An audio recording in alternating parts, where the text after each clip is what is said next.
Assalamualaikum warahmatullahi wabarakatuh. Hello everyone, let me introduce myself and my partner. My name is Windu Zaiti, my study number is 9, and then is Istifari Nur Asifa, the study number is 11, and the last is Maulia Nur Safitri, the study number is 13. Now, we went to presentation about true-false. First is definition of true-false test. In the most basic format, true-false questions are those in which a statement is present and the student indicates in some manner whether the statement is true or false. In other words, there are only two possible responses for each item, and the student chooses between them. True-false questions are well suited for testing student recall or comprehension. Students can generally respond to many questions, covering a lot of contents in a very short amount of time. From the teacher's perspective, true-false questions can be written quickly. They are easy to score because they can be objectively scored. The scores are more reliable than for items that are at least partially depend on the teacher's judgment. Fourth choice. Another term applied to true-false item is fourth choice because the student must choose between the possible answer. Much money and abuse. Many educators feel that true-false test items serve little or no measurement purpose because true-false items are subject to guessing. In general, individual true-false items are less discriminating than individual multiple-choice items. There is a tendency to write trivial true-false items, which leads students to Fermi memorization. At the same time, no diagnostic information is available from incorrect response to false items. Finally, true-false items are not amenable to correct states cannot be formulated as propositions. And next is section summary. Good for knowledge level contents, evaluating student understanding of popular misconceptions, and the last is conspect with two logical response. Next is advanced, can test large amount of contents. Two students can answer 3 until 4 questions per minute. And next is disadvantage. They are easy. It is difficult to discriminate between students that know the material and students who do not. Students have a 50-50 chance of getting the right answer by guessing. And next is needs a large number of items for high reliability. And next is summarizing the argument for the value of true-false test item.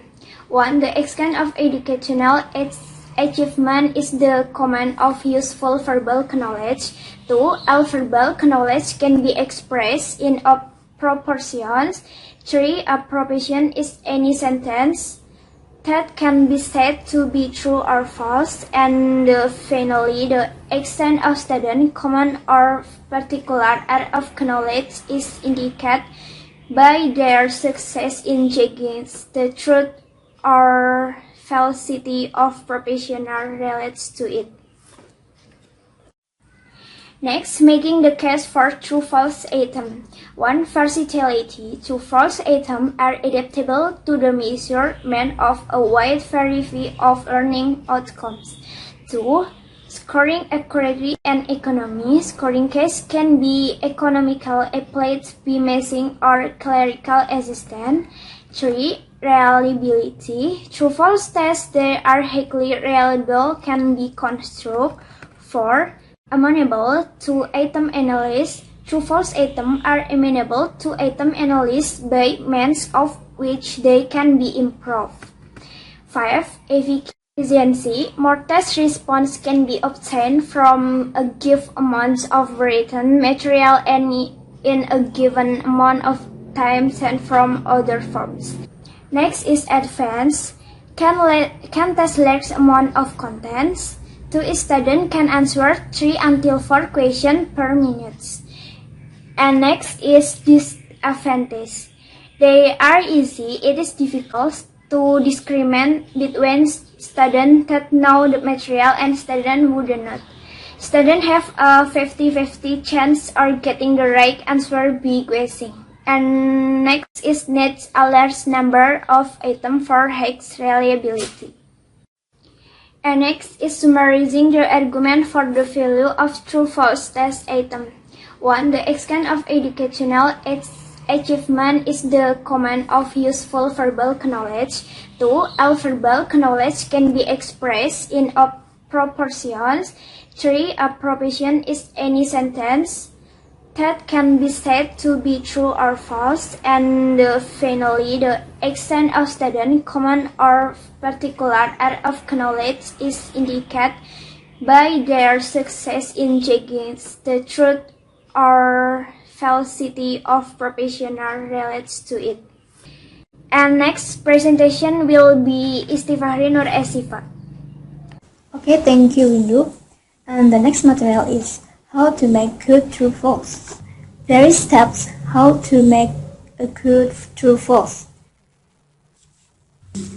Okay, and there is some method for developing true false item is to write a set of truth statements that cover the content, then convert approximately half of them to false statements. There are generally more true questions on true-false exams than false questions because instructions tend to emphasize true question.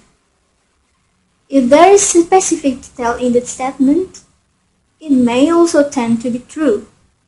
For example, the statement, there are 980 endangered species worldwide, has specific detail and is likely to be true. Look for extreme modifiers that tend to make the question false. Extreme modifiers such as always, all, never, or only make it more likely that the question is false.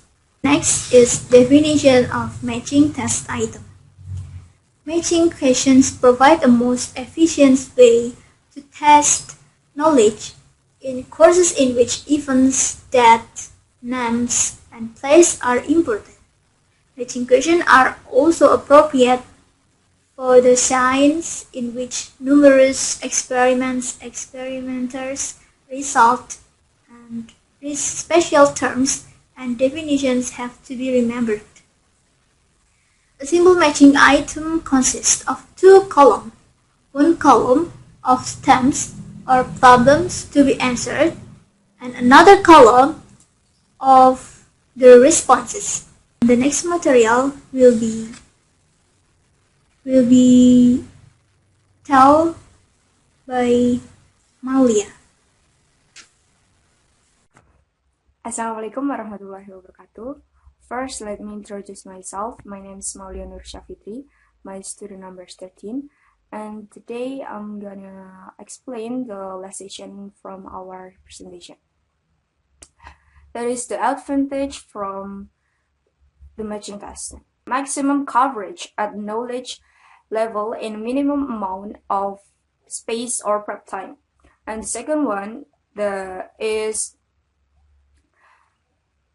the matching test has valuable in content areas that have a lot of facts. But the matching test is also have some disadvantage. There are time consuming for students, so it means student takes a lot of time during the matching test. And the next, I'm gonna tell you about how to make the good of matching test. But first, when we try to conduct the matching test, we have some struggles or some problems. There are first faulty of directions, and second is unrelated topics, and the last one is mixing matching with competition. So to prevent all of those problems, what we should do is We should to include directions which clearly states the basis for matching the stimuli with the responses. And the second, we should to use only items that share the same foundation of informations. I'm gonna try to explain what one by one. First, include directions which clearly state the basis for matching the stimuli with responses. So it means we should to explain whether or not a response can be used more than once and indicate where to write their answers. And the second point, it means that the second point is use only items that share the same foundation of information. So that's all for me and my groups. I'm so sorry if we made a lot of mistakes in this presentation and this video. Thank you. Wassalamualaikum warahmatullahi wabarakatuh.